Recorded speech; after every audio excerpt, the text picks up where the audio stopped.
Hello everyone, welcome back to our channel. In today's video, we're going to show you how to change your password on the Forever 21 website from your phone. It's a very quick and easy process, so let's dive right in.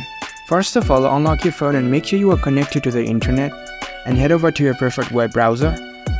Once you're on your browser, navigate to the Forever 21 website.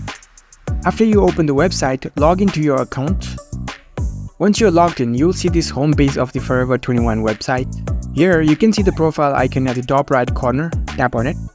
If you scroll down a little bit, here you can see the password section. And right beside the password section, there is the edit option. Tap on edit. Now you'll be prompted to enter your current password followed by your new password. So here you can see the current password field. Tap on it. Enter your current password and go to new password field. And make sure your new password is strong and unique. You need to reconfirm your new password, so re-enter it.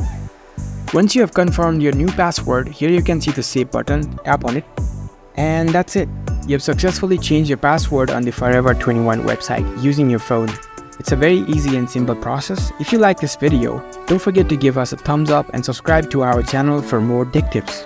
Thank you for watching.